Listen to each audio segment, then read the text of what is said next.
Me complace presentar aquí a dos cracks de la comunicación. Paloma, perdóname, hija mía, hemos empezado citándote a ti, por cierto, como si nos hubieras dado permiso.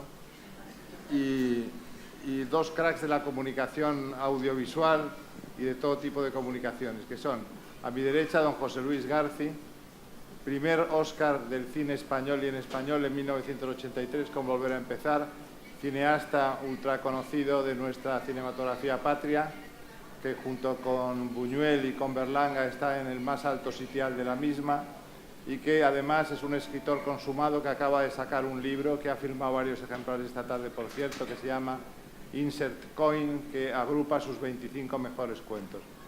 Su obra cinematográfica es de todos conocida, 18 películas largas, muchos cortometrajes, etcétera, y su bibliografía es abundantísima. Aquí tienen en la misma Feria del Libro muestra de ella. Lo mismo puede decirse en cuanto a la abundancia de la bibliografía de don Eduardo Torres Dulce Lifante, grandísimo jurista, grandísimo cinéfilo, gran escritor, gran amigo, además coetáneo estricto de quien les habla, de modo que tenemos el mismo curso preuniversitario, que eso siempre une mucho. Primero fiscal y luego general, no al contrario, ex fiscal general del Estado. Podrías tener, porque tienes un aire marcial, también podrías perfectamente ser militar. Y exvecinos de la calle Jorge Juan, que también eso une mucho. Y autor, con fantasmas incluidos. ¿Perdón? Con fantasmas incluidos en la calle Con fantasmas Jorge Juan. incluidos de mi querida tía Hilaria, que se les aparecía continuamente a Lourdes y a Eduardo, que nos acompaña también la esposa del ex fiscal general del Estado, Eduardo Torres Dulce. Últimamente está publicando muchas cosas, fruto de sus numerosas conferencias, cursos, etcétera. Es un cinéfilo de estos de pata negra. Y, en fin, que estoy encantado de estar con mis dos compañeros de Cowboys. Si vosotros soléis seguir este programa, os daréis cuenta de que sus fundadores fueron precisamente estos dos señores, junto con Luis Herrero, hace 14, 15 años, en una fecha todavía no comprobada fehacientemente, y que ahora lo hacemos ellos tres y yo, que me he colado de rondón por el lado de la literatura, porque realmente quienes saben de cine son ellos dos fundamentalmente, después Luis Herrero y en último lugar yo. Pero en cualquier caso vamos a hablar de cualquier cosa porque nuestros guiones son bastante flexibles y yo le rogaría, por ejemplo, a José Luis Garci que iniciara su intervención. Yo no quiero acabar la mía sin reconocer una vez más la infinita bondad de las autoridades municipales, culturales, de esta ciudad hermosísima de Badajoz, que siempre se acuerdan de nosotros a la hora de programar actividades culturales, lo cual es muy de agradecer. Muchísimas gracias, Paloma, al alcalde también, por favor, de nuestra parte, a María, a Juanma, a todos los que hacéis posible que Badajoz sea ciudad de la cultura cada vez más crecientemente. Muchas gracias.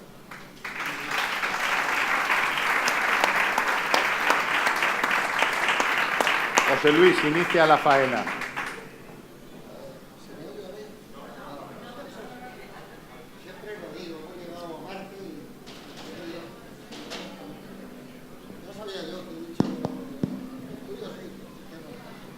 Pero le has puesto el... Ese es el del año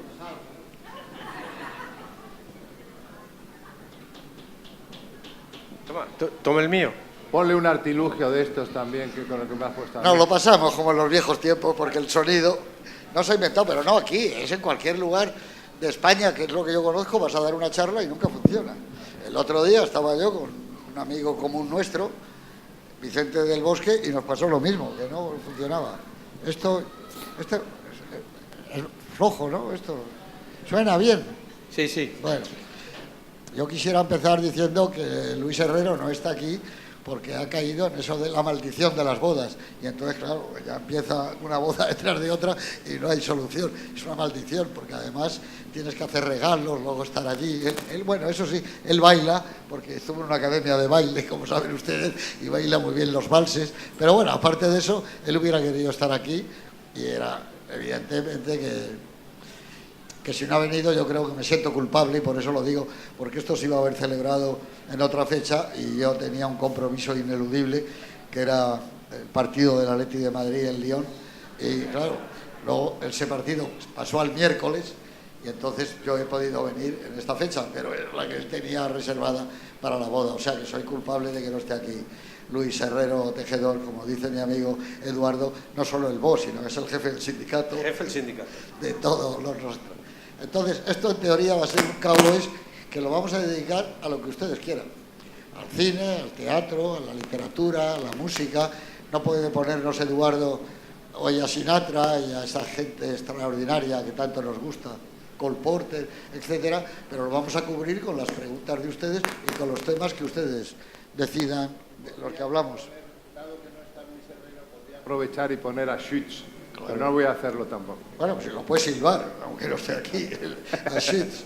Y entonces van a elegir el tema, yo ahora se lo paso a Eduardo, que creo que estará de acuerdo, incluso podemos hablar, aunque no les escuchemos, de esa música que ha hecho que Cowboys de Medianoche, gracias al señor fiscal, sea un programa que le gusta a muchos amantes de la música, de esa música que nosotros hemos tratado de ir acotando, que es una música clásica, normalmente norteamericana, pero sin hacer de menos a esa música francesa de Jacques Prévert, Las hojas muertas, etcétera, y también a música de España.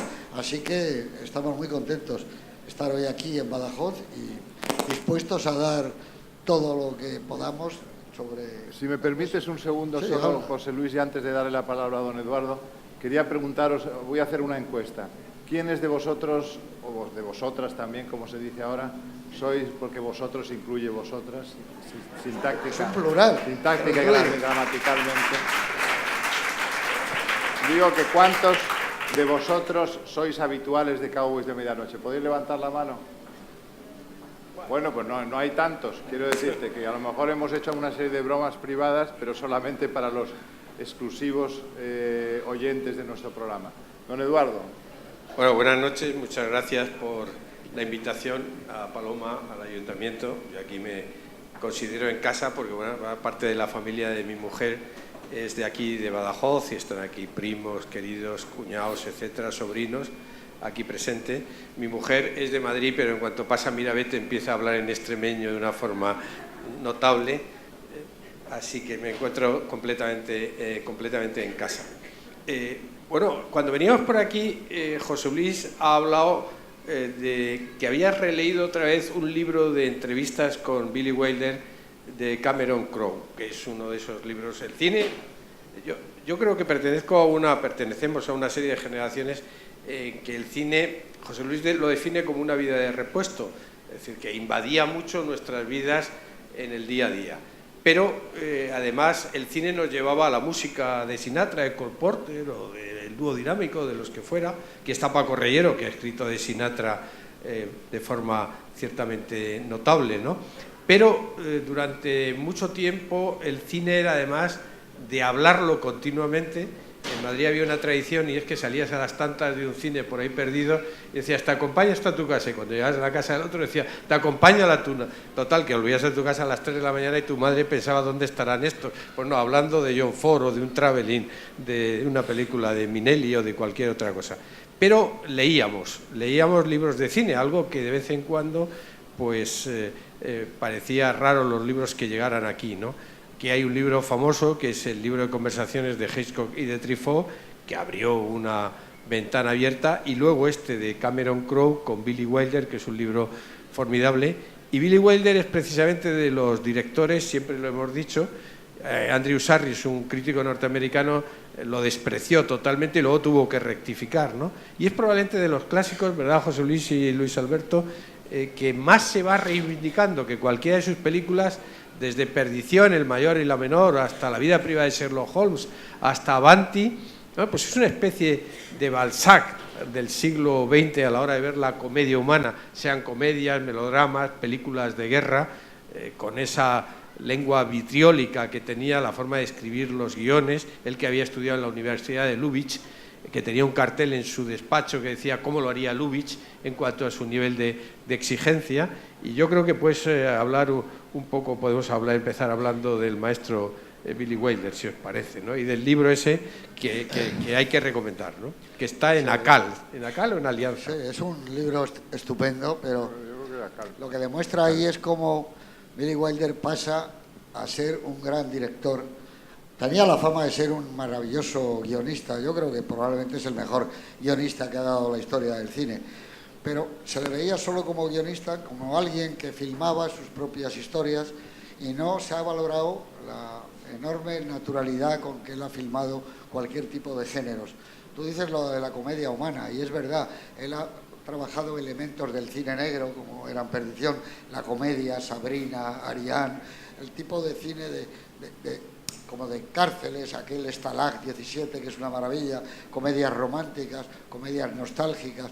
Es decir, que él, ahora que durante tanto tiempo se ha creído que era un tipo como cínico, como desapegado, estamos descubriendo que ha sido uno de los grandes románticos que nos ha dado la historia del cine. Y eso es curioso, porque todas las películas que volvemos a ver pasados 30 años, 40 años, tienen otra lectura. Las que eran muy buenas han dejado de serlo, y las que no parecían que iban por un buen camino, estamos descubriendo que eran las verdaderamente películas extraordinarias. En ese aspecto Billy Wilder ha sido algo definitivo. El libro, además, tiene algo que no es habitual, ni siquiera lo tiene el libro de Truffaut con Hitchcock, que es que aquí él ha sido muy valiente y muy sincero. Los directores de cine, en ese libro habla también de Howard Hawks, diciendo que todo lo que contaba era mentira, porque él hizo un guión para una película de Howard Hawks que era Bola de Fuego, y estaba allí en el plató, aunque el otro ponía mala cara, tratando de aprender, claro, y le vino muy bien, pero todas las cosas que contaba dice que eran muy exageradas y que no tenían nada que ver. En cambio, en su conversación con Cameron, sin hablar por la boca pequeña, él empieza a poner en duda muchas de las cosas que ha hecho. No cree que sean tan buenas como piensa Cameron, que además es un director y que además admira su obra, pero es un tipo que ha hecho un buen cine ya en el momento que está haciendo el libro. Y entonces sorprende cómo él, por eso me gusta a mí, porque hay puntos de contacto. Le gusta mucho el deporte. Llega a su casa y ve que le dice, espera un momento, y está hablando con su corredor de apuestas, y le dice 3 o 4 nombres de 3 o 4 partidos donde él pone su dinero. Habla mucho de que le espera ya con unos martinis, y habla del placer de estar con un amigo tomándose una copa. Empezamos a ver un Billy Wilder distinto del que nos teníamos acostumbrado. Al principio remiso, cuando le dice que le quiere hacer un libro de él, dice, no, hombre, un libro no, y hablar con usted y contar cosas, pero poco a poco Cameron le va sacando hasta las partes más dolorosas de su biografía. Le dice que sí es verdad lo de aquella mujer de la que él se enamoró y descubrió que era una prostituta, y que entonces no supo cómo reaccionar, que si eso de alguna manera lo metió en su visión de Sherlock Holmes.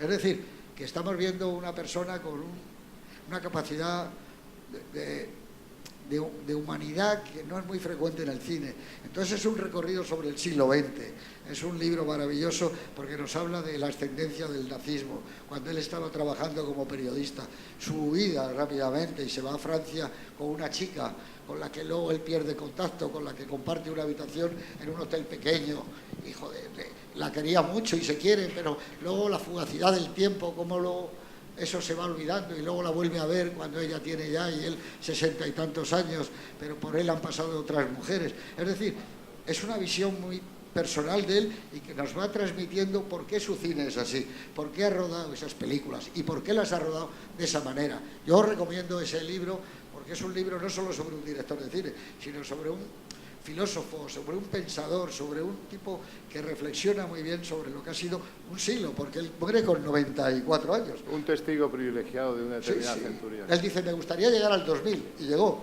murió en el 2002, ¿no? ¿Y el libro de conversaciones cuándo se publica o cuándo se realizan esas cosas? No sé, yo lo leí en inglés y se leía muy bien 90, hace ya quizá. Muchos años, pero No, luego está editado aquí hace 8 o 10 años. Yo creo que es un libro alrededor del año 2000, Sí. por ahí. Está muy bien editado, porque además tiene muy buenas fotografías. Ahora nosotros que vamos a sacar unos libros, la nueva edición de Bogdanovich y un libro maravilloso sobre Somerset Maugham, pero yo os quería preguntar a los dos y a José, que está ahí. Que vamos a sacar nosotros. Efectivamente. Es importante, que lo importante que es el guión, la escritura. Tú empezaste como guionista. Siempre dice que no querías ser, quería ser guionista. ¿A ti nunca te han intentado escribir películas, Luis Alberto? No, nunca, fíjate. Porque has escrito canciones. Sí, canciones. La Orquesta Mondragón, en fin, de Loquillo. Me he acercado mucho al mundo de la música moderna, de la música pop, sobre todo del rock. Pero en cambio, en guiones cinematográficos, recuerdo haber hecho algún intento con un amigo mío llamado Alberto Portland sobre una novela de Fernando Savater que se llamaba Caronte aguarda. Sí. Intentamos hacer algo en Comandita sobre el guión de esa película, pero la verdad es que nunca me ha tentado el mundo del guión cinematográfico. Teniendo amigos tan estupendos como José Luis García y como tú mismo, que también tienes experiencia como guionista, la verdad es que os dejo a vosotros esa tarea. Yo creo que los poetas somos fundamentalmente unas personas bastante holgazanas, porque hacer un poema es mucho más sencillo que escribir una novela. No estoy de acuerdo, ¿eh? Sobre todo cuando se leen tus poemas. Sí, yo creo lean ustedes Blog de Otoño cuando llegue el libro aquí y verán ustedes la forma de escribir de Luis Alberto. No, ya es el dominio de lo que es el verso, del Eduardo, sentimiento, ¿no? ¿no? Es difícil. ¿Eh? O sea, yo no hago un gran esfuerzo por escribir esos poemas. Simplemente he leído mucho en poesía a lo largo de muchos años, soy ya mayor y entonces hay una cierta maestría, entre comillas, a la hora de pero es muy escoger difícil, la palabra o el verso. todo es difícil. Pero para mí, por ejemplo, escribir una novela es una tarea absolutamente gigantesca, descomunal, de gigantes, o escribir un guión cinematográfico igualmente, ¿no? Yo de todas maneras creo que, por ejemplo, en el caso de José Luis García, va muy ligada su actitud, su faceta de guionista a su faceta como escritor, porque yo creo que en García se conjugan perfectamente esas dos profesiones, la del guionista y director cinematográfico y la del escritor stricto sensu, porque realmente si no hubiera si no hubiera rodado ninguna película ya sería un escritor conocido e importante. Yo creo que he estado a los dos lados del Río Grande. Es mucho más difícil escribir que dirigir. Y en eso coincido con Billy Wilder, con Mankiewicz, con la gente que ha pasado a dirigir, pero con un bagaje de escritores como Preston Sturges, etc. Porque cuando tú escribes estás solo o con un compañero y es muy complicado. Billy Wilder dice que los guiones él los divide en 3 actos. El primer acto, el segundo y el tercero. El tercero es el más difícil, naturalmente. Pero ¿dónde está la clave? Que el primero tiene que ser muy bueno. Si el primero no es bueno, nunca te sale el tercero. Nunca buscas un buen final, nunca cierras la historia. Pero cuando diriges una película, estás acompañado por un equipo de gente, los actores y los técnicos. Y siempre es mucho más fácil, porque son más personas que están intentando que cada plano sea mejorable.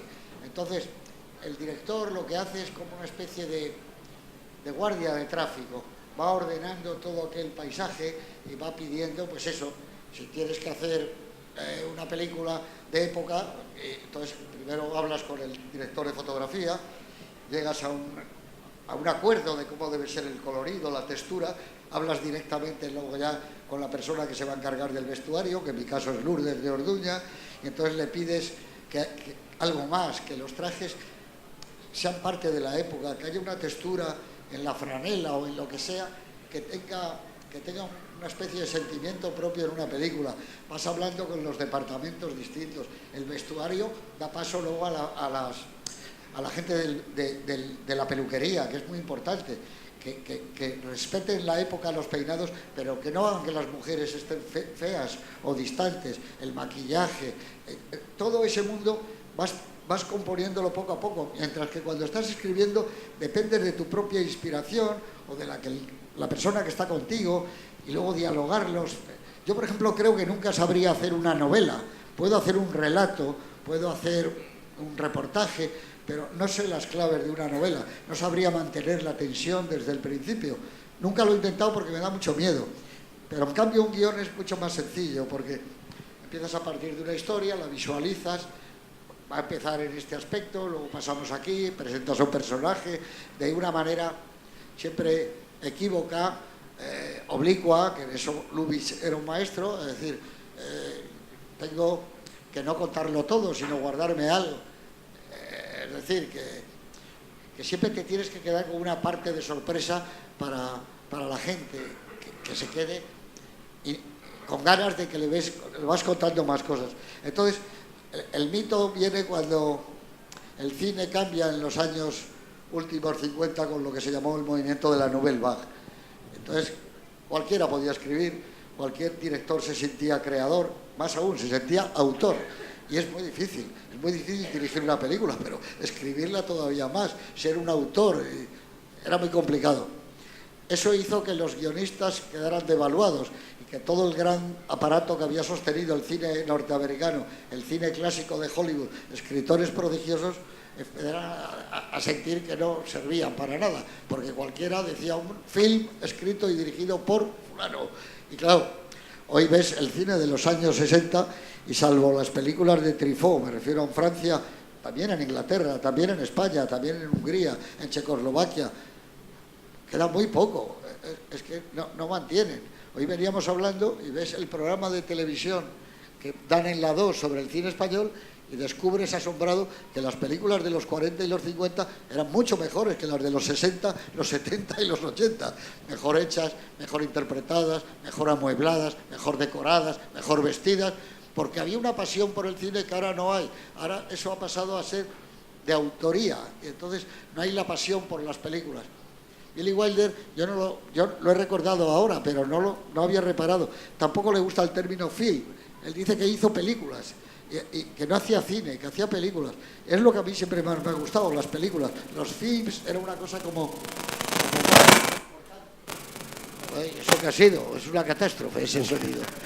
Y entonces, yo creo que habría que hablar con mucha más humildad de lo que es el cine. Hay una película extraordinaria que se llama Cautivos del Mal en España, The Bad and the Beautiful, lo malo y lo maravilloso, en donde sale un personaje y le dice a Kirk Douglas, para ser director de cine hay que ser humilde, sin humildad nunca podrá hacerlo, y él reconoce que se ha equivocado. Tengo los mejores actores, los mejores decoradores, los mejores técnicos, pero la película no la he sabido hacer porque he creído que estaba por encima de ella. Uno nunca puede estar por encima de la película es el corazón de todo.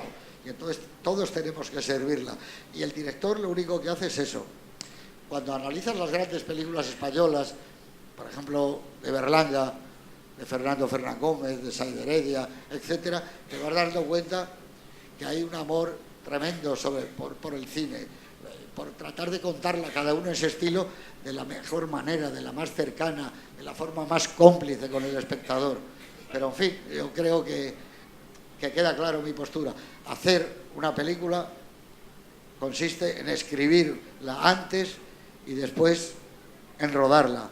Y una vez que la has rodado, con esa tranquilidad que produce el reescribir, que es lo que a mí más me gusta, mucho más que escribir, reescribir, volver a coger el texto que ya lo tienes y a partir de ahí tratar de darle cuerpo, buscar un adjetivo mejor, buscar mayor humor, mayor emoción, terminar un párrafo de la mejor manera posible. Y eso en cine se llama montaje.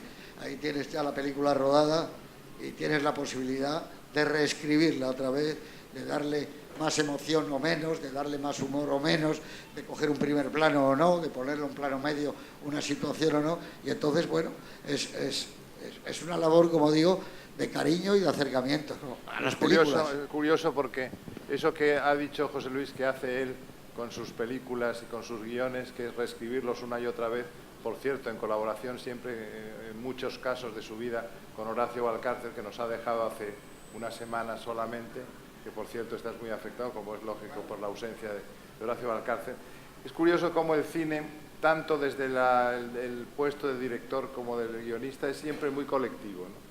Porque evidentemente los grandes guionistas de Hollywood muchas veces colaboraban en los propios guiones. Había 2 y 3 y 4 y 5 manos que funcionaban en la elaboración de un guión.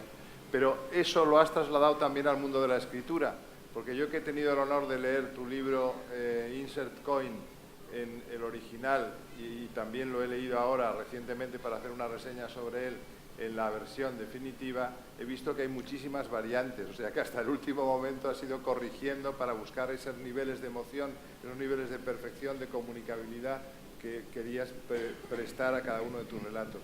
O sea que es curioso cómo José Luis García, y lo saben perfectamente sus editores, los agota por consunción, porque siempre está corrigiendo hasta el último momento. ¿Es verdad o no? Bueno, es que yo creo, yo formo parte de la generación de cinéfilos del racionamiento, y cuando nos llegó el mayo del 68 nos dimos cuenta de que lo más grande que se había producido es que íbamos a tener una vida en re. Íbamos a pasarnos recordando ya toda la vida las películas que vimos de niños, nuestra familia, nuestros padres. Fue lo que nos trajo mayo, el re. el reencuentro, todo rima con el el recuerdo, pero también las retrospectivas, todo lo es lo que nos ha marcado la vida. Entonces a mí reescribir es lo que más me gusta, porque ya escribo con seguridad, ya tengo lo difícil, que es haber rellenado los 5 folios, que me cuestan muchísimo, pero entonces ya tranquilo me siento de, bueno, cambio la primera frase, voy a poner una que empiece mejor, o una que tenga mayor impacto, pero ya hablo con una base, y cuando hago cine, digo, joder, ya he rodado la película, ahora puedo elegir, como he rodado estos planos, puedo elegir este o este otro, o una parte de este y una parte del otro, porque corto y muevo, y eso es lo mismo que hacemos al reescribir, que a mí me parece que es una verdadera maravilla. Entonces, ese mundo en a mí me parece que es estupendo y que va muy de acuerdo con la de hecho, generación por ejemplo, nuestra. un maestro de la escritura como fue Borges siempre decía que cuando era feliz precisamente era releyendo. Releer. Porque releer, ¿no te parece, Eduardo? Sí, Revisar las películas. Estamos ahora Sí. revisando nuestros clásicos. Sí, no, efectivamente. No, una de las cosas que siempre me llama la atención es que José Luis tiene guiones originales y guiones de adaptación. Es un maestro a la hora de adaptar, porque, por ejemplo, adaptar a Pérez Galdós en El abuelo o Luz de Domingo a Pérez de Ayala o Canción de cuna de Gregorio Martínez Sierra, en realidad de la Alejárraga, de su mujer, que fue la que lo escribió, ¿no? Pues es completamente distinto. Claro, la labor a la hora de coger un texto y pensarlo para el cine es distinto de cuando te viene una idea original o partes de una idea original. A José Luis va a rodar en el otoño el Crack 3, que sería el Crack 0, antes de decir, el momento en que Germán Areta abandona la policía y pone una agencia de investigación en Madrid, y lo va a rodar ahora que ya nos ha dejado nuestro querido amigo Alfredo Landa. Pero, por ejemplo, en el Crack, ¿de dónde te viene la idea del Crack? El primer Crack. Bueno, esto me que lleva es original. a que estaba dándole vueltas a evitarlo, pero toda mi vida de escritor cinematográfico la he compartido con Horacio Valcárcel, y una buena parte con González Inde y otra con Antonio Mercero. En una semana se han ido tanto Horacio Valcárcel como Antonio Mercero, y para mí ha sido un golpe inesperado y que además me ha dado cierto temor, porque de los 3 ya quedo yo solo. Y hablaba con la viuda de Mercero, con Isabel, el otro día en el tanatorio, y decía, ¿qué memoria tienes? Porque le recordaba los tiempos de cuando ellos vivían en Alcalá 196, solo tenían 2 hijos. Entonces había una terraza muy grande encima de su casa, y él, Horacio y yo, por las noches en verano veíamos películas sin parar, porque en la tercera planta de ese edificio estaba la Federación Española de Cineclubs, y me decía su mujer, ¿te acuerdas? Digo, hombre, ¿cómo me voy a acordar? Es un momento en mi vida. Yo conocí a Horacio en casa de Mercero, cenando, y teníamos una gran amistad, habíamos colaborado, pero cuando Sinde decidió dejar el cine, y se dedicó a la política, fue director de Telemadrid, etcétera. Yo le llamé a Horacio y le dije, oye, ¿estás con trabajo ahora? No, dime. No, voy a hacer una película de cine negro, que es... sí, mira, solo tengo el arranque, que está muy influido por el cuento de Hemingway, de The Killers, Los asesinos. Hay un tipo que está cenando en un bar de carretera y entran unos tíos a dar un atraco. Joder, la gente se queda helada, y cuando van a este tipo saca una pistola y se la pone delante, la gente se queda sorprendida, pero ¿quién es este personaje y tal? Y le dije, pero agárrate, ese personaje va a ser Alfredo Landa, pero se van a reír. Digo, yo creo que no, pero vamos a intentarlo. Y efectivamente, no se reían porque había una frase que sí les permitía reírse, que es cuando al personaje de Landa estaba cenando, tenía un mechero y se lo quitan y todo. Y ya él saca la pistola y les dice, deja el mechero, te quemo los huevos ahora mismo. Y la gente dice, joder, esto va en serio. Bueno, y ya Landa se ganó al público, y que podía ser un tipo, un detective privado. Y a partir de ahí empezaron muchos años. Yo quiero decir que por eso lo he leído estos días. Billy Wilder tuvo una colaboración muy grande con 2 escritores, Brackett y Diamond. Y yo, que he tenido una relación de 30 y tantos años con un compañero, es la relación sentimental más grande que he tenido en mi vida.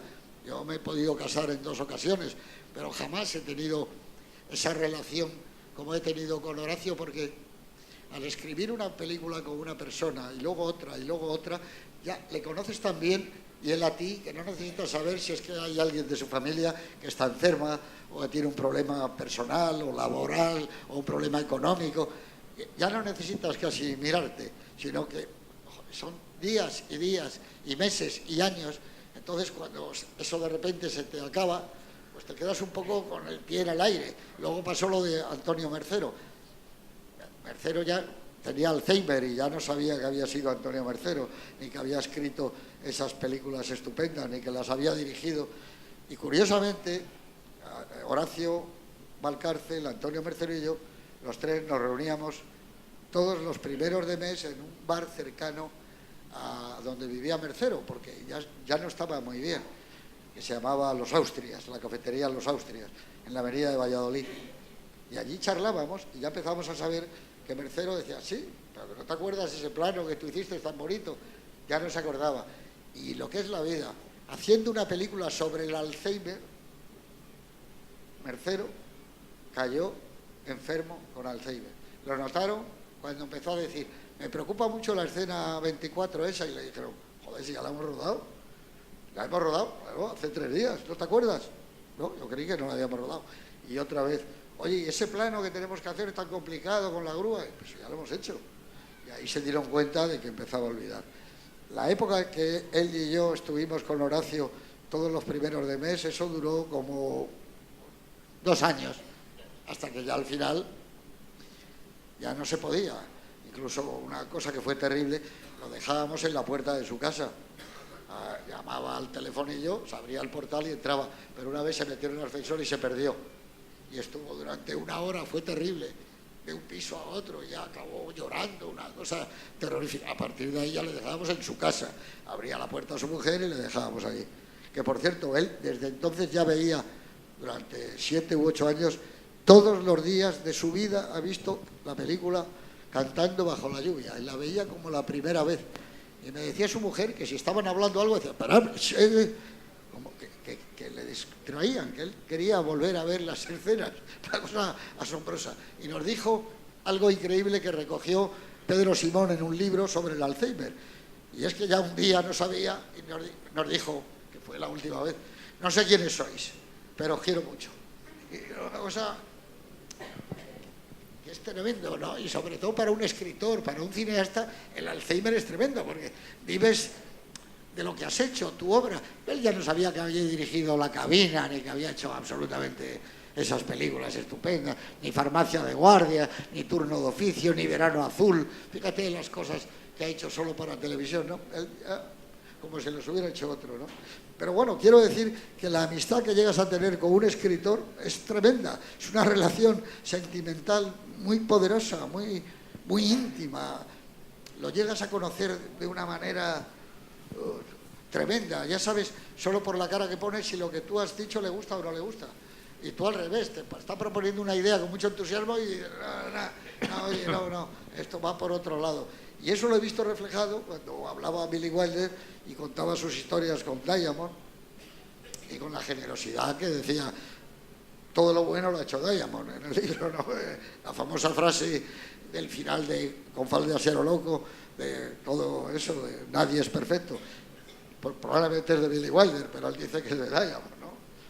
Y era ese momento que nadie decimos a quién se le ha ocurrido una cosa y a quién se le ha ocurrido otra. Porque además es verdad, a veces, salvo que sea una cosa de un fogonazo, se te ocurre apoyado en lo que le se ocurre a otro y vas mejorando, ¿no? Pero bueno, en una palabra, escribir es mucho más difícil que dirigir, infinitamente más complicado. Prueba de ello, de que escritores pueden pasar a directores, pero directores no pasan nunca a escritores, eso es imposible. ¿No creéis que de todas maneras ahora, Eduardo, esa especie como de etapa en la que el guión ha perdido prestancia, importancia, profundidad, interés en Hollywood ahora, por ejemplo, con el mundo de las series televisivas, se ha recuperado de algún modo la importancia del guión? Acordaos de aquella huelga que hubo de guionistas de televisión en Estados Unidos, en que se paralizó realmente el país.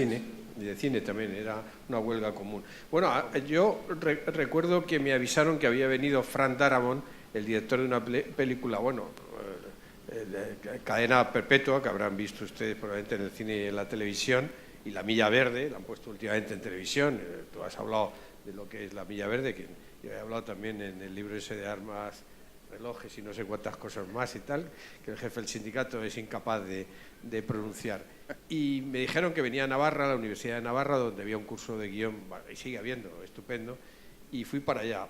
Estuvo encantador y que habló mucho de cómo lo que era Hollywood, la escritura, cómo pasó la escritura. Él, por ejemplo, era y es muy amigo de Stephen King, decía que era un escritor formidable, de ahí cogió el cuento de Cadena Perpetua y el de La Villa Verde también, y contaba lo difícil que era en Hollywood montar una película. Él, que venía de la escritura de guión, escribía un guión, su agente lo pasaba en circulación y nos contaba cenando en Las Pocholas, allí en Navarra, en Pamplona, cómo le llamaba el agente de Tom Hanks y le decía, por cierto, ha publicado un libro de relatos que está en las librerías, Tom Hanks ahora mismo, ¿no? Los autobuses, efectivamente, incluso. Sí. Y decía, oye, Tom quiere hablar contigo. Iba a uno de esos restaurantes Spago, una cosa, Spago, de estos italianos que hay, Spago y tal, Spago, ¿no? Y bueno, dice que era el rey del mundo, porque es que Tom Hanks recorría toda la sala, le daba un abrazo y le decía, eres mi chico, no he leído un guión mejor en la vida, estupendo, y bueno, se daban un martini de esos que nos gusta a nosotros, y Frank decía, estoy en la gloria. Estoy en la gloria, Hanks, quiero hacer tu película, y luego pronunciaba la palabra sacramental, pero hay que hacer cambios. Entonces Darabont decía, bueno, sí, ¿qué cambios? Dímelo, y me pongo a escribir y decía, no, para eso tengo unos guionistas, ya se encargarán de ello. Bueno, pero decía Darabont, yo quiero hacer la película, pero necesito un personaje femenino. Y a la semana, el guión circulando, y le avisaba el agente Julia Roberts y decía que en Spago se volvía a reproducir otra vez la misma escena, pero además con tal afectuosidad que, contaba Darabont, pensarían que estamos liados, Julia y yo, pues en vista de cómo me cogía, me achuchaba y tal igual. Exactamente lo mismo. Es mi película favorita, me han dicho que la va a hacer Tom, yo quiero hacer una película con Tom desde hace mucho tiempo, es maravilloso y tal igual, pero hay que hacer cambios. Y al final, decía Darabont, los dos guionistas me destrozaban el guión, y cuando la película venía aquí me decía, vaya mierda de guionistas que hay en Hollywood, porque al final, ahora mismo en Hollywood, el guión ya es muy subsidiario en la mayor parte de las películas. Las películas se sostienen a base de pagarle 25 millones a Julia Roberts y otros 25 a Tom Hanks, porque, dicho sea de paso, como dice José Luis, las actrices buenas, las estrellas, ganan tanto o más que los actores correspondientes. La Garbo era la que más ganaba en la época, más que Spencer Tracy, más que Clark Gable, más que Gary Cooper, sin ningún género de dudas. La película te cuesta 60 millones de dólares, 30 o 35 es para los actores, que son los que dominan. De ahí la huida hacia las series, y las series es otra forma de hacer cine, pero no son películas, y los guiones pues tiene la estructura de los folletines del siglo XIX. Uno va viendo cómo van moviendo las fichas, ahora este se muere, ahora aquí hay un divorcio, ahora hay aquí una expulsión de la empresa. Bueno, es un juego de ajedrez donde se van moviendo las piezas absolutamente distintas. Y es verdad que en Hollywood pues ha desaparecido, pero sin embargo hay cineastas independientes. Wes Anderson, ahora que hemos visto la isla de perros, ¿no? O James Gray, El sueño de Ellis. Ahora José Luis en el programa ha hecho 18 películas. ¿Cómo es el libro ese que nos vas a obligar a escribir de películas? Sí, 18 al 21, lo voy a llamar, como una apuesta. Las 18 películas mejores del siglo XXI que vais a escribir cada uno de vosotros cada película. 18 al 21. Él elige las películas y luego reparte cada película a un amigo o amiga suya, claro, que cree que puede hablar bien de esa película. Vamos, no bien o mal, sino que con profundidad. Por cierto, hay una de Frank Darabont que se llama La niebla, que es una maravilla. Esa es una película de las mejores. Basado en una obra de Stephen King, sí. Y hay una serie de televisión que a mi mujer Lourdes aquí presente le dio mucho miedo, dicho sea paso, ¿no? Porque La niebla es una maravilla. La niebla. La niebla es una verdadera maravilla. Perdona, chicos, yo creo que llega el momento de que primero establezcamos un primer turno de intervención del público, de modo que si queréis preguntar a cualquiera de los tres personajes o personas, que no sé qué somos muy bien, que están ahora sentados enfrente de vosotros, sí, pues es el momento de hacer alguna pregunta. Porque si no, me temo que no vais a acabar cenando hoy. En Badajoz se cena muy tarde, ¿no? Claro. Hoy es sábado, además, ¿no? Es sábado. A ver, aquí tenemos. Siempre hay que agradecer en un público latino la primera pregunta. Hombre, claro. ¿Tenemos algún micrófono o no? Buena voz. Yo quería preguntarle si se podría definir lo que era el toque Lubitsch. No lo ha podido definir nadie. Cualquiera de los dos, tanto José Luis como... Es muy difícil. Es como inteligencia y humor aplicado a un tema normalmente que tiene que ver con el amor, con el deseo, etcétera. Entonces es darle una última vuelta a algo que ya parece en sí mismo que es muy bueno. Por ejemplo, te voy a decir dos toques Lubitsch. Uno lo contaba el propio Lubitsch. Un tipo no tiene dinero y está loco por acostarse con una de las prostitutas de su barrio, que es una chica guapísima y está estupenda, pero no tiene posibilidades. Y un día, caminando por la calle, se fija, brilla un amadeo de oro y, joder, dice, pues ya está, ya me acuesto con la muchacha. Va al banco a cambiarlo por dinero y lo ven en el banco y dicen, es falso. Coño. Y él piensa, pero ya cómo vas a ver que es falso, lo saben en los bancos. No lo vas a ver. Y se lo guarda en el bolsillo. Entonces va a ver a la chica.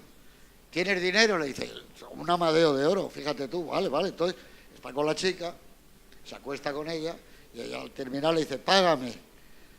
Y entonces él dice, ahora mismo. Se mete la mano en el bolsillo y en el bolsillo había un agujero y se le ha perdido el amadeo. Y ella empieza a gritarle, eres un sinvergüenza, no sé qué, no sé cuánto. Y él le dice, pero si era falso, ¿qué más te daba? Llegar ahí es muy complicado. Fíjate tú la construcción que tiene el toque Lubitsch. No, hay que aplaudir a Lubitsch. Otro toque Lubitsch lo cuenta Billy Wilder.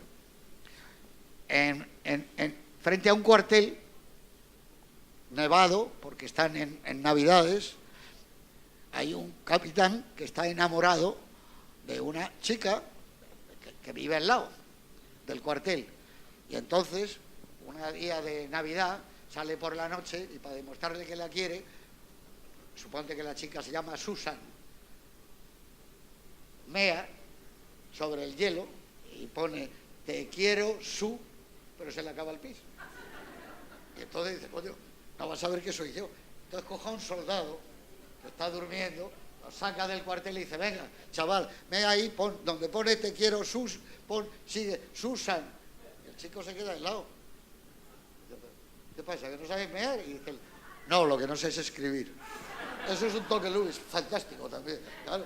Pero fíjate las vueltas que hay que dar para que lo cojas tan perfecto. Pero Lubitsch tiene muchos toques en las películas suyas. En una de sus obras maestras, que es El problema en el paraíso, ¿cómo se llama aquí? Un ladrón en la alcoba. Ahí hay una maravillosa. Él no sabe dónde ha visto al tipo que le ha engañado y está dando vueltas, hasta que de repente está fumando y echa la ceniza en una góndola, porque el cenicero tiene forma de góndola, y entonces ahí ya se le ilumina el cerebro que ha sido en Venecia. Joder, es que es muy difícil hacer lo que hacía Lubitsch. Ahora. Toma. Perdona. No, había uno en una película que nos gusta mucho a José Luis y a mí de Lubitsch, que es La viuda alegre, basada en la opereta de Franz Lehár. Ahí hay un problema, y el problema consiste en que hay una viuda en París que se ha hecho con todos los fondos del país ese de Ruritania, un país por ahí, ¿no? Entonces, claro, tienen que buscar a alguien que seduzca. Ahí, bueno, está muy preocupado el rey y está discutiendo con su mujer y dice, me voy al Consejo de Ministros. Se pone, sale y en la puerta hay un guardia de corps colocado. Dice, buenos días, buenos días. Echa a andar y de repente dice, anda, la espada, se me ha olvidado la espada. Y cuando va a entrar vemos que el guardia de corps ya no está en la puerta. No vemos nada más que la puerta. El rey entra, vuelve a salir otra vez. No hay nadie en la puerta. De repente echa mano a la espada y ve que es una espada demasiado grande para él. Eso es el toque Lubitsch. Es decir, el adulterio de su mujer visualmente con la aparición y desaparición del guardia de corps y con una espada que no es la suya. Y de repente el rey cae, que hay alguien más con otra espada dentro del dormitorio, ¿no? Yo creo que habéis puesto unos ejemplos maravillosos de lo que es el toque Lubitsch. Yo quería añadir solamente que no sé si estaréis de acuerdo. Bueno, No, es que hay uno que es el de los más famosos porque es un toque Lubitsch con política metido por medio. Y es cuando llega la camarada Ninoska, y la van a recibir los 3 pajarracos aquellos que están viviendo como reyes en París, y entonces le preguntan esas cosas. ¿Qué tal, camarada? ¿Cómo estamos? Dice, hemos fusilado unos cuantos, pero los que quedan son mejores, camaradas, los pocos que quedan. Y entonces, al pasar ella, en aquel hotel de 6 estrellas maravilloso, ve un sombrero, que es famosísimo en la historia del cine. El sombrero, y ella no le hace mucho caso, solo le mira. Entonces, bueno, cuando dicen ellos, esto es maravilloso, camarada Ninoska, das un timbre y aparece una chica y te trae una copa, lo que quieras. Si das 2 timbres, no te quiero ni contar. Claro, todo es así. Y entonces vemos la evolución de ella y que está descubriendo el champán, el amor. Y hay un momento que despide a sus compañeros y entonces cierra la habitación, abre el secreter. ¿Y qué aparece allí? El sombrero, que ya lo ha comprado y que va a utilizar. Todo el mundo del comunismo se ha ido al carajo, porque allí la moda, la mujer, lo que supone, es fantástico. Pero hay que pensar mucho. Ellos decían que le daban muchas vueltas, pero que Lubitsch debía tener otro guionista en el váter, porque siempre que se iba al cuarto de baño, volvía Lubitsch y decía, ya lo tengo. Decía, coño, tiene otro tipo, además de tú y yo, decía, tiene otro en el baño, porque no sabían más. Me parece genial. Yo lo que quería comentar era que precisamente toda esa genialidad del toque Lubitsch no es más que el resultado de muchos siglos de depuración lingüística, de gags, de todo tipo de recursos retóricos en la comedia.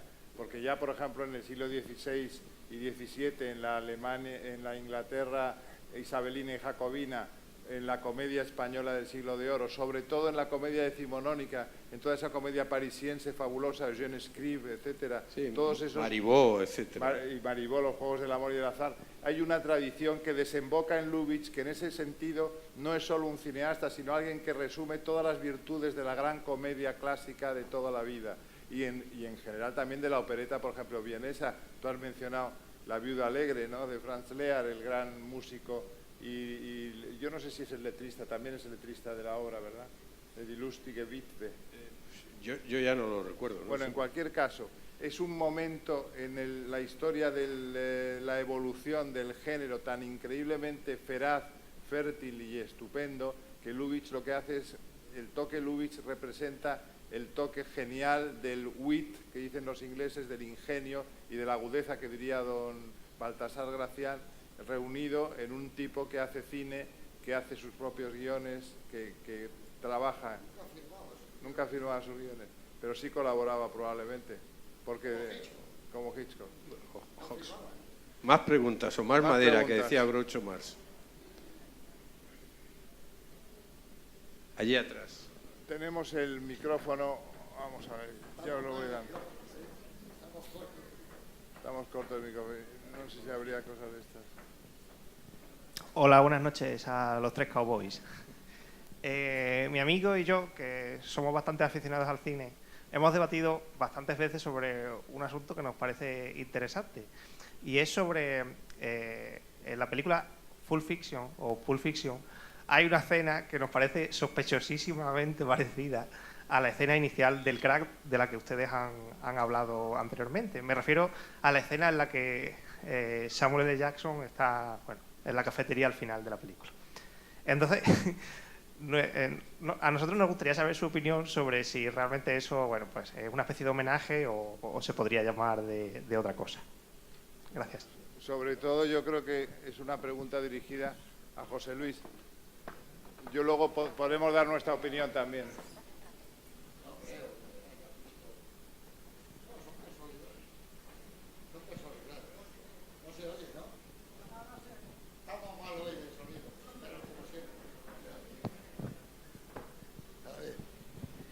Sí, sí. Me la habían apagado, eso es un challenge, algo que habéis hecho. No, yo creo que son casualidades. Acordaos de la película de Woody Allen, Historias de la Radio, esa Radio Day, está igual que la misma historia, un tipo que entra a robar, suena el teléfono, es un programa de radio. Yo hablé con Said Heredia y él dijo lo mismo que te digo yo del crack, que sería una casualidad y que en cualquier caso es un honor. Él dijo haber coincidido con Woody Allen, pues es estupendo coincidir con Tarantino. No, porque cuando es una cosa tan clara, no se copia así, es porque sale, nadie se le atreve a decir, no, yo creo que no tiene nada que ver. Por cierto, es una película que a mí me gusta mucho, la de Tarantino, es muy renovadora de lo que es realmente. A Luis Alberto también le gusta mucho Tarantino, ¿verdad? Me fascina muchísimo, sí. Luego, si Sí, queréis, yo creo que son casualidades, ¿eh? No sé, claro, para que lo ves tan próximo y tal. Lo malo de los dos directores que hemos citado, Tarantino y Woody Allen, es que son cinéfilos, y si alguno ha podido ver Historias de la radio, el crack, son ellos dos. Otro diría, pues a lo mejor, con todo el respeto, un coreano de eso y tal, pues se les ha ocurrido las dos ideas, ¿no? Pero es posible. Es que la secuencia del crack inicial, aparte del perfume que puede tener, como dice José Luis, de The Killers, es que tiene una apoyatura real, que es un policía, a lo mejor comisario, yo lo he tenido en los juzgados, Alberto Elías, que murió de una forma tipo Agatha Christie en una isla del Caribe, muerto en una playa en un congreso de superpolicías. Todo esto siempre nos ha llamado la atención. Vivió esa escena y se la contó a José Luis, a quien conocía desde los tiempos de la infancia. O sea que, fíjese usted, The Killers, que le gusta a José Luis el cuento de los asesinos, el que hizo la película Robert Siodmak, la experiencia de Alberto Elías y Alfredo Holanda tomándose el filete tranquilamente en ese bar de carretera, ¿no? Pues yo creo y luego además Samuel L. Jackson y Tarantino. Yo creo que es absolutamente casual, en el sentido de que, y voy a poner un ejemplo que creo que es suficientemente visualizable por todos. Existen pirámides en Teotihuacán y existen pirámides en el mundo maya, existen pirámides en Egipto. Hay algún esotérico que a lo mejor ha intentado establecer un gran paralelismo entre que si hay pirámides en un sitio o en otro, tienen que haber ido los egipcios allí a enseñarles a hacer las pirámides, puesto que son muy posteriores. Y no, es que a la gente, al ser humano, se le ocurren las mismas cosas siempre. Entonces hay un límite en la invención humana, porque todos son permutaciones de elementos que se van hasta el infinito, pero son los mismos elementos siempre. Como si dijéramos, empleando un lenguaje derivado del mundo físico, que existen 120 elementos y todo el universo está hecho de esos 120 elementos. Pues la mente humana está hecha siempre de una serie de elementos siempre recurrentes. Entonces a Garci se le ocurre una cosa y a Tarantino se le puede ocurrir otra. Otra cosa luego es el plagio, que es evidentemente algo que deriva de alguien de una manera inequívoca, pero no es el caso, en absoluto en este caso. Más cosas.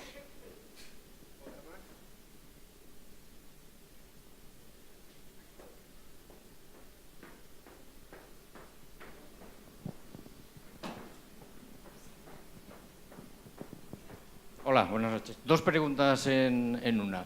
¿Siempre se pensó en Alfredo Holanda para el papel del crack, puesto que hasta entonces lo que más hacía era perseguir suecas en bikini, prácticamente, que todos conocíamos, y era un riesgo darle ese papel? Y la segunda, ¿cómo surgió la idea de Asignatura Pendiente? Para mí no había ningún riesgo lo de Alfredo Holanda. Yo ya le conocía, había trabajado con él en Las Verdes Praderas, y yo sabía cómo era Alfredo.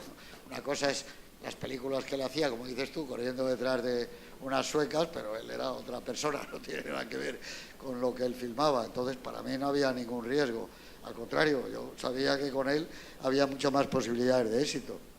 Y Asignatura Pendiente, pues fue el primer guión que yo dirigí y la primera película que dirigí. Digo eso porque los otros guiones que yo hacía, por ejemplo, con Dibildos, que era el productor, al final siempre se hacía, la última palabra la tomaba el productor. Aunque tú pudieras estar seguro de que aquello era así, pues allí estaba Antonio Drobe, o estaba Roberto Bodegas, o el propio Mercero, o mucha gente, y tenían mayor influencia que tú. Entonces, en Asignatura Pendiente es una historia que para mi debut yo hablé con Sinde, que era la primera vez que él iba a colaborar en un guión, yo era la primera vez que iba a dirigir una película, entonces le dije, vamos a tomar un esquema para fallar lo menos posible, y cogimos la película de Casablanca, que era la misma historia. dos tipos han tenido una historia de amor en el pasado, como Sacristán y Fiorella, se vuelven a encontrar en unas situaciones políticas especiales, la muerte de Franco, en el otro caso, y el fin de la dictadura, en el otro caso era la guerra, que estaban metidos, como al final el amor ese no puede llegar y acaban separándose uno y otro. Bueno, ese era el esquema que teníamos, nadie se dio cuenta de que era Casablanca, pero para nosotros sí, y sobre ese esquema empezó la película, y bueno, y era una historia con un marco muy determinado y que la filmamos como si fuera un nodo. Ahí sí que no teníamos problemas de vestuario ni de nada, era como iba la gente en ese momento. Él era abogado, el traje negro, no tenía duda, cuando iba a trabajar, y el otro, el abrigo, y ella como iba la gente, exactamente como si hubiéramos hecho un nodo de la época, y es más, la rodamos mientras había chistes que metimos en el guión, que decía, por ejemplo, tú crees que soy un tío divertido, pero en mi casa dicen que soy más triste que Arias Navarro. Joder, y estaba Arias Navarro, era el presidente del gobierno en ese momento. Y me acuerdo que Dibildo decía, no vais a poder estrenar, el personaje es un comunista. Bueno, pues ya veremos. Comisiones obreras, todo. Y dijimos, pues esto es lo que hay. Y claro que se estrenó y funcionó y no tuvo ningún problema luego, pero bueno, salió así. Tratar de buscar un molde de algo que había funcionado, que era clásico y un éxito, y que en cada época sabíamos que se reponía Casablanca, gustaba a distintas generaciones, porque las historias de amor siempre han gustado desde Romeo y Julieta, y luego un amor que no acaba bien y que tiene esa especie de melancolía al final, que por cierto, otra cosa que no descubrió nadie, es que el plano final está copiado de Centauros del Desierto. Tuvimos que tirar el último día para tirar el decorado y hacerlo. Quedan enmarcados en la puerta esa donde queda John Wayne, se va oscureciendo, suena la música y se va a negro, en el mismo plano, ¿no?, que yo quería hacer, pero nadie se tenía por qué dar cuenta tampoco, pero bueno, que eran esos homenajes, los que haces de verdad nunca se da cuenta nadie, ¿no? Los otros sí, yo me acuerdo que yo me las veía muy felices cuando hice You Are the One, y luego hice la otra película que era Historia de un beso. Empieza una y acaba otra. Empezaba la película con un coche que va por la carretera y la otra empieza recogiendo a la chica que va por la carretera. Era empezar las dos. Se pueden pegar las dos películas, ¿no? Pero en fin, eso fue así. En cuanto a lo de Landa, era un actor muy bueno. Landa es uno de los grandes actores del siglo XX, con Fernando Fernán Gómez, con José Bódalo, José Isber. Ha habido una docena de gente extraordinaria. Ahora el único que queda es Pepe Sacristán, que es el Fernán Gómez de la época y que empezó con suecas en calzoncillos y que poco a poco fue cambiando hasta la voz. Por cierto, a mi querido Pepe, que le voy a ver el viernes en el teatro y con el que tengo una gran amistad, soy el padrino de su hija, ha ido modificando su voz, ya no tiene nada que ver con el de aquellas películas. Le ves en una asignatura pendiente, le ves en El Diputado, es otra voz. Ha ido a tantas clases de ortofonía de esas que se ha transformado, no ha querido que, no sé, que engordara, se ha llevado un régimen a rajatabla de lechugas y eso, y está fantástico. Y cada vez la verdad es que actúa mejor. La han reconocido al final con un Goya hace 2 años, pero es un actor extraordinario. Está ya, yo siempre se lo digo, ya está ya en tercero de Fernán Gómez. Al principio estaba en primero, luego en segundo y ya está casi al nivel de Fernando Fernán Gómez. Es un actor estupendo. Y Landa igual. En España hay unos actores maravillosos. Las series de televisión que se ven en España son una maravilla. Eso de La que se avecina son todos fantásticos. Son extraordinarios. Cómo cogen los personajes en cualquier serie. Tú puedes hacer una película y dices, no tengo el protagonista. Y dices, bueno, pues tengo 5 para hacerlo. No tengo la chica, pues hay 5 que pueden hacer ese personaje. Eso no admite duda. Eduardo. No por apostillar con lo de Alfredo. Un año y medio antes de que se muriera Miguel Miura, para mí el gran comediógrafo español del siglo XX, le propusimos un amigo y yo hacer un libro de entrevistas como el de Trifort, recorriendo su vida y luego sobre todo sus comedias y tal, ¿no? Y sus mujeres, claro, por supuesto. Siempre decía que una obra de teatro era el escenario, una mujer y yo mismo, decía Miguel Miura, ¿no? A través de Fernando Vizcaíno Casas, que era amigo le propusimos, fuimos a su casa de General Pardiñas y nos dijo que no, igual que lo de Cameron Crowe, me estaba acordando, pero dijo, él hablaba muy de chuleta madrileño, ¿no? Decía, ¿y de esto qué saco yo? Oiga, pues mire usted, don Miguel, podemos dividirlo. Eso ya es otra cosa, y en vista de eso ya, pues bien está. Mi amigo cometió el error, tenía una amiga americana, de llevarla el primer día a casa de General Pardiñas, la americana no sabía quién era, Miguel Miura, con una minifalda, y no hablamos absolutamente de nada, y le dijo, oiga, y esta señorita que venga a todas las conversaciones, decía don Miguel. Bueno, pues hablando de actores, en un momento determinado, que era lo que quería postillar con respecto, que no corrió ningún riesgo, aunque él no lo cuenta, pero los productores no querían producir la película si el protagonista era Alfredo. Eso no lo ha contado José Luis, pero eso es rigurosamente histórico. Y después se lo tuvieron que comer con patatas y seguro que algún productor decía, José Luis no quería, pero nosotros dijimos, Landa es el que tiene que hacer Areta. Bueno, pues don Miguel Miura nos dijo, oiga, ¿conocen ustedes a Landa? Pues no, don Miguel no está igual, dice, un genio. Oiga, al único que no le he enseñado nada, absolutamente nada. Y uno de los días que estábamos en casa de Alfredo con el tercer Dry Martini, se lo conté y tal, y dice, bueno, es que me di cuenta que el personaje de Ninette y un señor de Murcia, el amigo que está en París, era don Miguel Miura. Y yo lo que hacía era imitarle desde el primer momento. Y me contó la anécdota de que bajando por la escalera, el día que le leyó con su agente, su representante, en General Pardiñas, le paró a mitad de la escalera, pues yo subí al ascensor y le dijo al representante, escucha bien, si hay que pagar para hacer esta función, pago, ¿eh? Con eso queda dicho todo. Era un actor descomunal y José Luis tiene la buena costumbre, sobre todo en aquellos años, que iba continuamente al teatro. El actor de teatro y de cine pueden ser distintas en la metodología, pero el que es un gran actor de teatro tiene buenas bazas, así que corría muy pocos riesgos con Alfredo, aparte que había trabajado ya en esa magnífica película que es Las verdes praderas. A ver, que quiere decir una cosa, José. Sobre lo de Alfredo Landa. Es que Miguel Miura además dirigía muy bien, porque matizaba muy bien, explicaba muy bien los tonos a los actores. Y entonces Alfredo eso lo bordaba. En la película y en la obra de teatro de Miura, cuando llega el amigo le dice, cuánto me alegro de verte, hombre, cuánto me alegro. Y entonces él lo sabía decir, como la cara que ponía Miura. Y eso dice, ¿cuánto vas a quedarte? Decía, pues solo un par de semanas, tanto.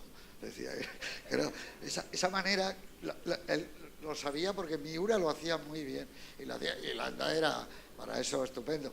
Cosa que no le pasaba, como nos contaba, con el otro, con Rafael Somoza. Que vivieron una escena que ya me hubiera gustado a mí filmar en una película en el camerino, porque le llamó Miura a Somoza aparte y le dijo, ¿se ha comido usted la copulativa? Dijo, ¿comerme yo la copulativa, don Miguel? Usted se ha comido la copulativa. En vez de decir, ha venido, usted ha dicho ha venido. Don Miguel, ¿de verdad piensa usted que yo me voy a comer una copulativa? Y era un diálogo. Usted se ha comido la copulativa. Y esa función de noche se la pasó Somoza diciendo, ¿y qué me dice usted de no sé qué? Y ha visto de no sé qué. Y el otro como un demonio en el palco mirándolo. Una anécdota brutal. Me parece genial. Antes de dar otra palabra al público, que tenemos ahí ya una mano, quería decir, en honor de otro de los genios del siglo XX y de la literatura española de humor, que tan grande como Miura me parece don Enrique Jardiel Poncela. ¿Estáis de acuerdo? Perfecto. Vamos allá. Eduardo. Al que sí plagió Noel Coward en un espíritu burlón, ¿eh? Eso sí fue un plagio. Al que sí plagió. Ese sí fue un plagio. Adelante. Por favor. Una pregunta solo. ¿Quién va a hacer de Germán Areta en el Crack 3? ¿Lo puedes revelar? Sí se hace, me gustaría hacerla, y si él puede también, con un actor que se llama Víctor Clavijo. Que ya trabajó con José Luis García en Holmes and Watson Madrid Days. Pero la película no se llama El Crack, ¿eh? Se llama Areta Investigación. No va a ser el Crack 0. El mini crack o el pre-crack. ¿Más? ¿Alguna pregunta más? Sí, allí.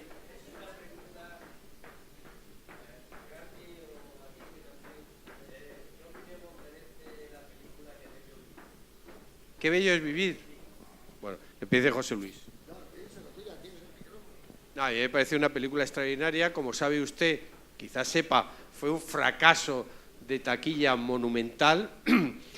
Frank Capra, como todos los que vinieron de la guerra les cambió radicalmente.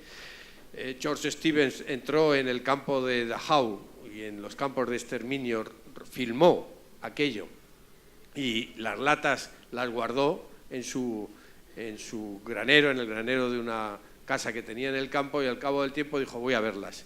Duró 2 minutos, empezó a llorar, las metió y no volvió otra vez a verlas en absoluto. Por cierto, que Billy Wilder quería rodar La lista de Schindler. Él decía que Spielberg había hecho un trabajo maravilloso, pero lo tenía clavado en su corazón, porque es que su padrastro, su madre, sus tíos, todos murieron en un campo de concentración, todos les cambió la guerra, todos, absolutamente todos, ¿no? Y todos quisieron ser productores independientes, y Capra fundó con otros una compañía que se llamaba Liberty Films, con la campana de la libertad, que la habrán visto al principio de la película, y fue tal el fracaso que prácticamente acabó con su carrera. Luego es la película de todas las navidades y la ha visto todo el mundo, ¿no? Me parece una película maravillosa, de guión, de todo, absolutamente de todo, una película de terror, porque el recorrido que hace por la ciudad, por Pottersville, por decirlo de alguna forma, es bueno, es decir, cómo una persona buena cambia el mundo, solo una persona, ¿no? En La lista de Schindler dicen el famoso dicho judío, el que salva a una persona salva al mundo, ¿no? Ese aspecto es absolutamente terrorífico, me parece una película absolutamente genial. Yo opino lo mismo. Sí, sí. Muy bien. Bueno, vamos hoy a ver. por hoy el director que más se aproxima a Frank Capra es Steven Spielberg. Es Sin como duda. Capra, tiene mucho que ver con él. Capra fue un maestro fantástico. Y para concluir, voy a contaros una anécdota de primera mano del talento que tenía Billy Wilder, improvisar. Y yo creo que no sé, Lubitsch le hubiera dicho enhorabuena y le hubiera dado un beso. En la entrega de los Oscars de 1985 la hicieron John Huston, Akira Kurosawa y Billy Wilder. Los tres salieron a entregar el premio, y que fue para Memorias de África. Pero antes de saberse qué era, salieron los tres. John Huston estaba ya muy enfermo y estaba con oxígeno, que lo tenía en el escenario, y lo estaba prácticamente tomando sin parar, y salir esa pausa le iba a producir, aunque fuera nada, medio minuto. Y Kurosawa salió con sus gafas oscuras, homenaje a John Ford, y entonces dijeron el premio a la mejor película, entonces se decía The Winner is, todavía no se decía The Oscar Goes to, y entonces Billy Wilder le dio el sobre a Kurosawa. Kurosawa cogió el sobre, muchas veces que se te pone el sobre un poquito difícil, y ya terminó por abrir el sobre, se lo metió el sobre en un bolsillo para leer la papeleta, y el otro miró a Houston, que ya estaba mal, y le dijo en voz alta: tardasteis menos en Pearl Harbor. Y ahí fue una ovación tremenda, y dijo Memorias de África, Out of Africa. Muy buena anécdota. Muy buena, porque era fíjate, Pearl Harbor.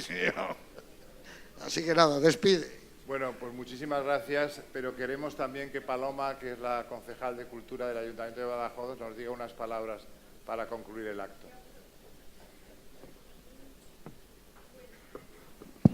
Ahora sí, también me tiene manía a mí, José Luis, el micrófono. Solo daros las gracias a vosotros. Vosotros habéis hecho esta noche especial, este fin de fiesta de esta noche tan literaria y cinematográfica.